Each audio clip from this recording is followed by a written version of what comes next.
sponsors and speakers for taking the time to be here today in cold, cold Boston.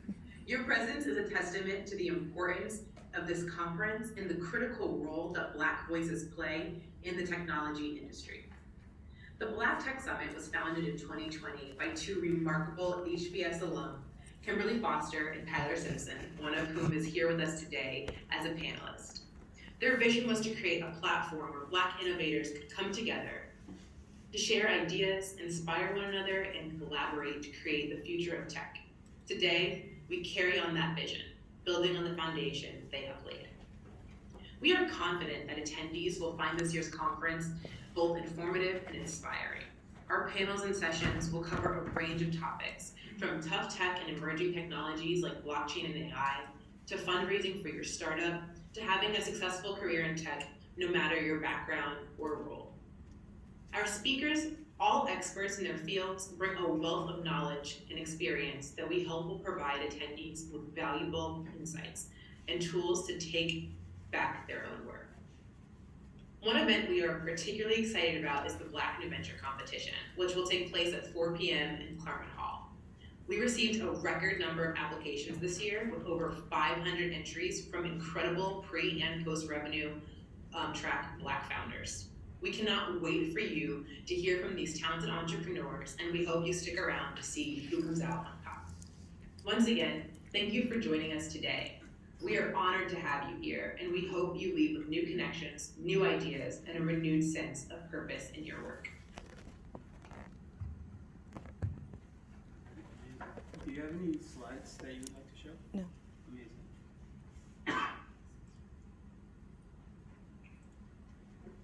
You can go ahead. All right, well, good afternoon, everyone. My name is Oliinka Odeniran. I am the founder of Black Women Blockchain Council, which was created in 2018 to provide opportunities for the Black community to be involved in the technology called blockchain, which is bringing you cryptocurrency, like I asked you before, as well as NFTs, non-fungible tokens, DeFi, as well as a sort of different type of opportunities for anyone across the globe to tap into. I started in this space in 2015 when I actually reached out to a friend of mine because I wanted to start up my own startup business, and he was talking about Bitcoin. He kept saying I needed to get into Bitcoin. And at the time, I was a chief compliance officer, so I was working in the financial industry. If you guys know anything about Bitcoin, it's supposed to be like the alternative payment system, right? So it's like a direct competition to my livelihood at that time. So I was like, okay, should I be concerned or should I dive deeper and look into it? I decided to do my own research and actually dive deeper to see what this whole Bitcoin thing was about, because I started to hear a lot more people talking about it back then. And so when I did my own research, it ended up that I fell in love with the technology, did not invest in Bitcoin or any other crypto in 2015, but later on in 2016, I dived deep inside the whole ICO, or initial coin offering craze that was happening during that time. When I started researching what blockchain was, and of course I read the white paper, right, by this person called Satoshi Nakamoto, which basically was introducing everyone to this whole new concept of alternative money, right? And this is something that, you know, typically the world doesn't really assume that somebody else besides the government will structure their own money or an alternative payment system. So to have some anonymous individual, could be a woman, you know, create this concept of an alternative cash payment system was revolutionary. And then to have that individual decide that they were going to separate themselves, right? Put it out there, separate themselves, and see how it goes, was also revolutionary, because oftentimes people like to be, you know, attached to what their creations are, right? And then the other thing about this whole alternative payment system was that it actually derived because of a financial crisis that we had around 2008. Some of you may be too young to remember that, but in 2008, the entire world got caught up in, let's say, some, you know, playful ways that a lot of financial institutions were playing around with mortgages, right? And so they found themselves in a situation where it was so dire that some of the huge institutions, Lehman Brothers for one, actually went under. They went bankrupt, they were dissolved, they were separated into different parts, and some people purchased certain parts of them. But this crisis impacted so many people on a global level, right? And we suffered, an economic distress during that time. And then this person was like, you know what, it makes no sense that the entire world is impacted this way. And there's this one, particular ways of purchasing or bartering or, using money between each other. We should come up with a new concept. And this concept should be decentralized, it's, in a sense, right? No one controls it, no one owns it. We're gonna let the people take control of it. And so the individual created Bitcoin, right? And he tested it out to make sure that it works, because Bitcoin was not the first attempt at a digital asset. It was several different iterations attempted prior to, but it was the one that was successful. And it was successful simply because of this technology called blockchain, okay? And blockchain has this whole component that's attached to it that makes it more valuable than other technologies that attempted to do similar things with it. One of those components happened to be cryptography, which is something that the federal government has been using for decades and centuries. Cryptography is a way that you can encrypt data when it's in transit, and then when it hits its destination, it's decrypted. So now you have a way of transferring data from point A to point B without fearing that someone will come and manipulate that data, interfere with the transactions of that data, or prevent that data from hitting its destination. So this was a technology that was created in the 1990s by two physicists. But no one really took, notice of it. They didn't really pay attention to it until that person, Satoshi Nakamoto, said, you know what? Let me try something else with this digital asset.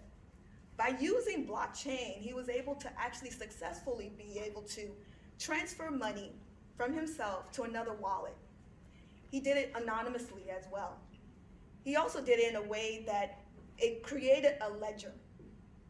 And this ledger allowed him, as well as the other individuals who, has access to that ledger, be able to see that transaction happening, and see that the money was transferred from his possession, his or hers, to another person's possession, which was great, because now we're able to track data from point A to point B. Not only that, we're also able to secure that data as well. And then the other thing is, we can create accountability off of this technology, because now that I say I'm going to send you something, I could actually see that you sent me something. And then, instead of having one computer take the records of that transaction, we're now distributing it into several different computers out there. So that way, if one computer goes down, the transaction is not prevented from happening. That transaction continues on, as well as we have several different ways of recording this, right? And it also allows us to decentralize that transaction. So we don't have it just on that one central server, we have it on multiple computers across the globe. So no one is actually controlling it. So now this technology not only allows us to create that transparency, but it also allows us to create a decentralized ecosystem where several different computers are able to record, timestamp, and take notice of those transactions that are happening. So now this person, decided that I'm gonna put it out there. I'm gonna see who latches on and who doesn't. The thing about this technology and Bitcoin is that the way that it started really was a grassroots movement, and a lot of individuals who were trying to purchase certain things that you couldn't purchase, in real life, right? You have to go in the deep web in order to purchase them. They were using Bitcoin to do that transaction. But then others started realizing, hey, this is viable. I could actually do a transaction with someone across the globe without having to wait for the bank to open, without having to wait, several hours for it to go through. I could actually see that transaction happening. So slowly but surely, this grassroots movement went from the dark web to now where we are right now. And then what people are also realizing or have realized over time is that this technology doesn't just stick with cryptocurrency. We could do so much more because it's data that we're transferring from point A to point B. So now we have the concept of NFTs, non-fungible tokens, which you guys may be aware of, some of these famous NFTs that are out there, the Bored Ape Yacht Club, some of these caricatures that you've seen and the PFPs that you've seen people don in their social media profiles, right? Those are all NFTs, non-fungible tokens. And what that really means is that to understand that the fungible aspect means that you can actually transfer one fungible asset for another, and there's equivalency right there. So all cryptocurrencies, you can transfer one cryptocurrency, one Bitcoin, for another Bitcoin. They're similar. They have the same value. That's the fungible aspect. The non-fungible aspect just means that you can't do a one-on-one transfer because each NFTs have different values. They could be the same, collection, but they all have different value. They all have different attributes. So now these NFTs have a value that's set by them, and now people are able to trade them. So the way that Bored Ape Yacht Club started off of Clubhouse of all things, where a bunch of people decided, you know what, we're gonna create this NFT, and it really started because of Beeples. If you guys, know that name, Beeple is a famous artist. He had this artwork that sold for $68 million. It wasn't a physical artwork, it was an NFT. $68 million, and that spiraled the NFT concept. So people took that and said, you know what, we could create collections of NFTs where you see the same type of figure, it has the same profile, but maybe one has an earring, the other one has a necklace, and all these things. So now they start having different attributes, which now gives it different value. So they are non-fungible, okay? So now with those NFTs, you're able to now trade them. And if you happen to have a rare one, you can actually sell it for a higher amount than you purchase it for. So that's one of the concepts of, that blockchain brought to us. And then there's also DeFi, decentralized finance. The financial institutions, if you get into it, it could be successful for you, but if you don't get into it, you're kind of missing out on a couple of things. And we know that a lot of people across the globe don't even have access to some of the financial products. Well, DeFi, the concept of that is to decentralize that whole concept of, purchasing or getting involved in finance, right? And so we have this concept where you can actually purchase something, you can stake it meaning that, you could put it within a particular platform and receive some kind of residual from it, right? By staking it, you're now able to grow your money, Unfortunately, the way that it was created was a lot of CFI, or centralized financial institutions, getting involved.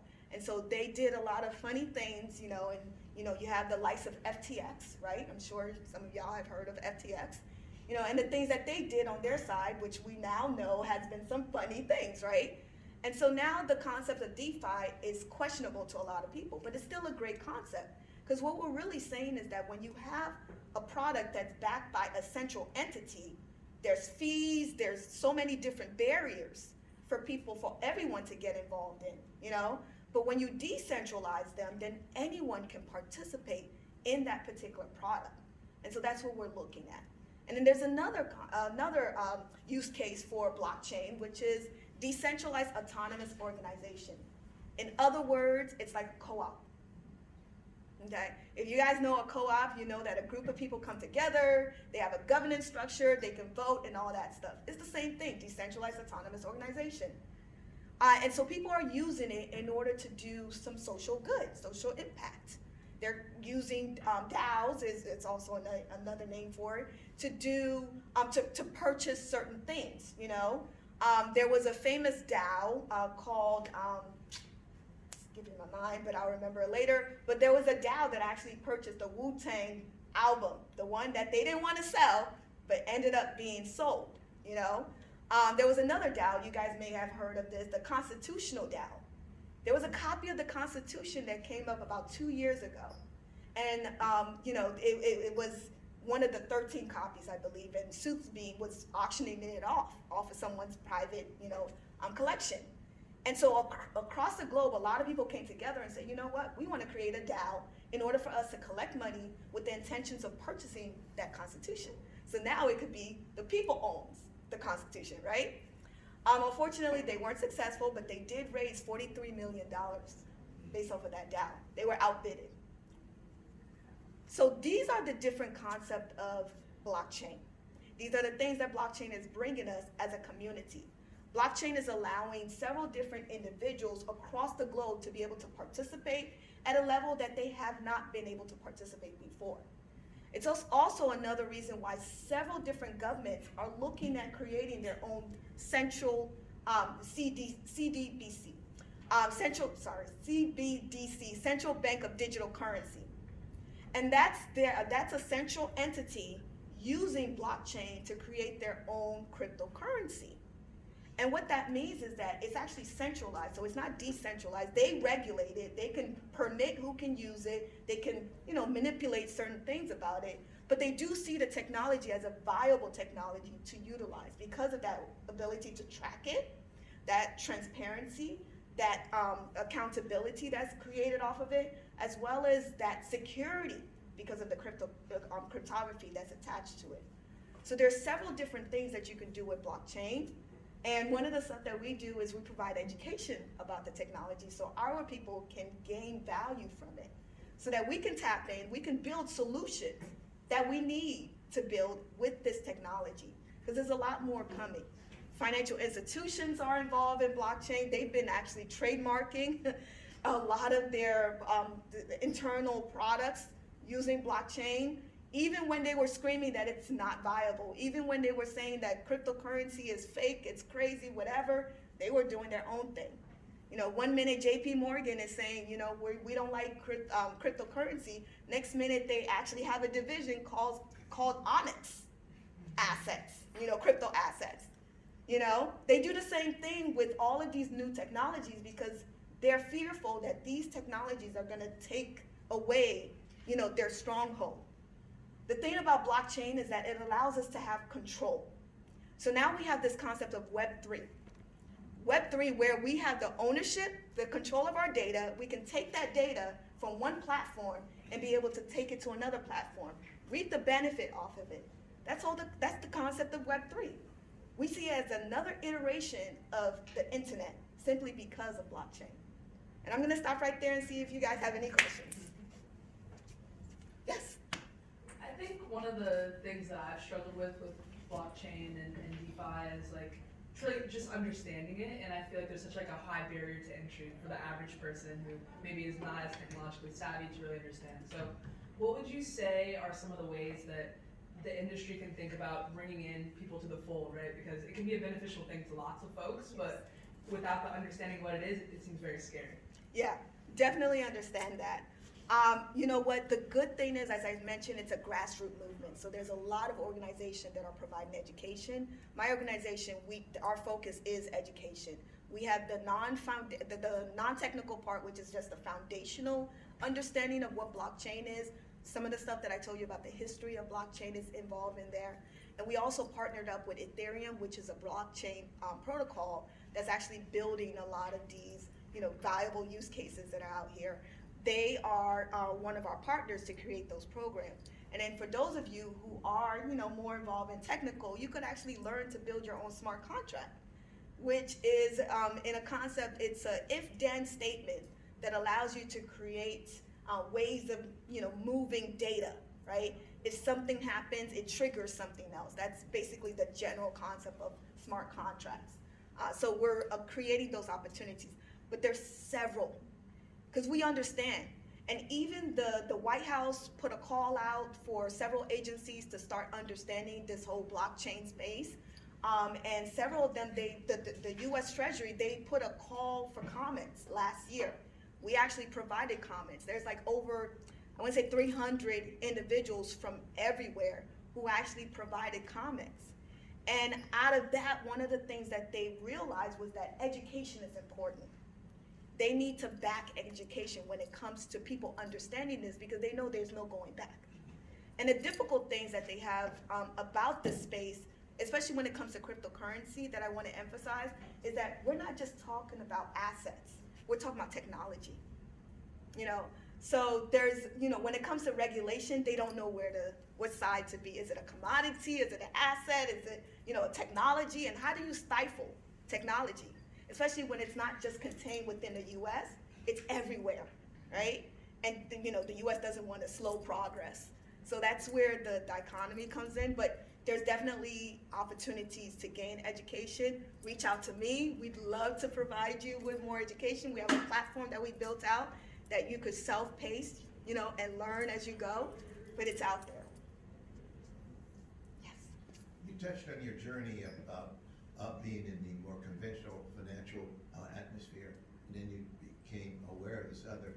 What was the tool or the device that allowed you to deep dive to be more understanding of what it was that you're in now? Yeah, so I did a lot of white paper reading. So that's one thing that a lot of these protocols or blockchain-based companies do. They issue white papers so you can understand like how they're building this particular technology, how they're using the technology to build their platform. So that's one. Another thing is I want to advise you guys, there's Google Alerts, okay? There's a wealth of information. If you do a Google alert, just put in blockchain, you could put in cryptocurrency, you could put in NFT. Your inbox will be flooded with all kinds of information. I'm telling you that right now. And then there's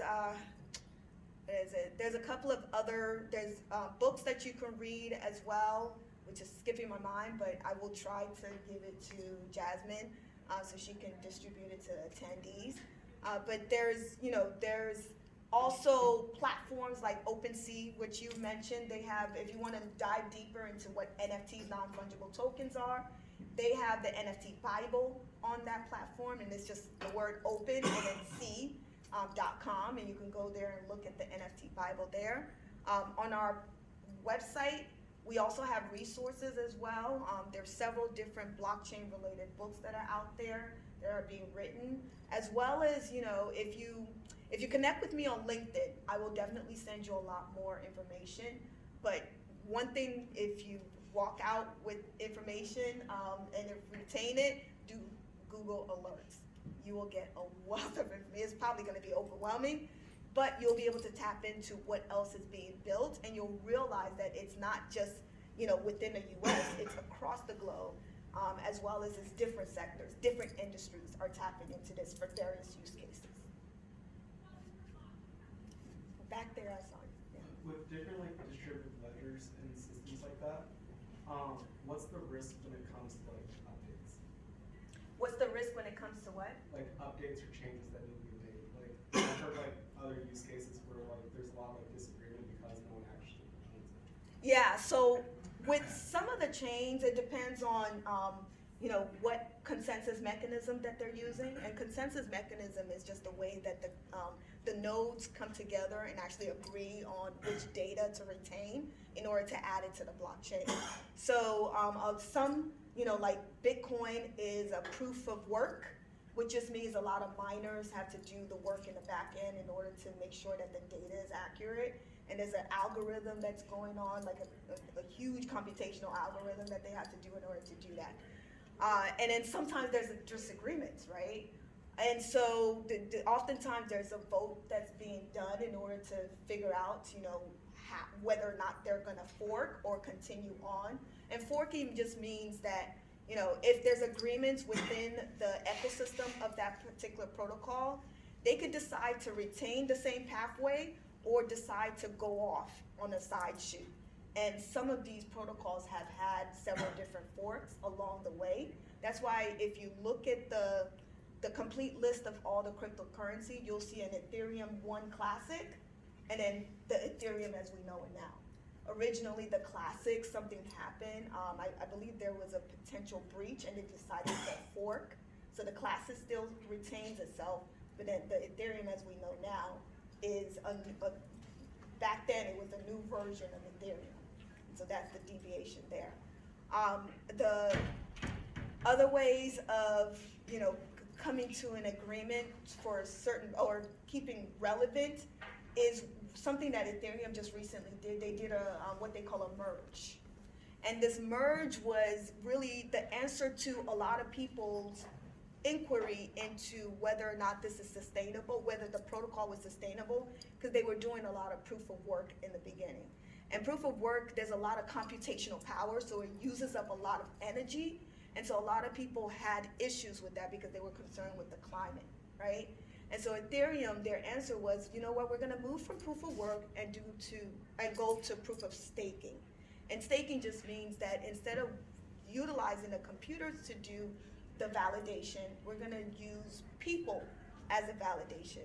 And in order for the people to be able to be validators, they need to stake or give up a certain amount of their Ethereum to be able to validate that this data is correct. And so that's after the merge, that's essentially what happened. You went from computers to people now staking and validating that the data is correct. Hopefully that answered your question. Yeah, can I ask one quick Yeah, follow-up? yeah. So how does forks, or like, the idea of an impending like fork impact like price if you invest in like Bitcoin or Ethereum or something like that? Yeah, so, like going back to the Ethereum, right? The classic is like $20. I think it's probably less than that, double digits. While Ethereum itself, right, is at, last time I checked, it was like $1,500, right? So $1,500. So it really depends if the majority of the community decides to stay the course. So when you fork, you need to have a significant portion of the community come with you.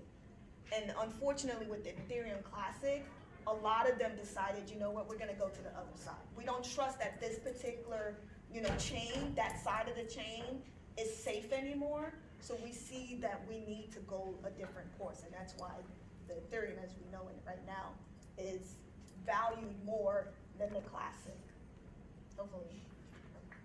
So I know we're right in the heart of things, but that's unfortunately all the time we have for this. But if we could give a round of applause. Thank you again. If folks want to take a quick break, we have another session here, and maybe the next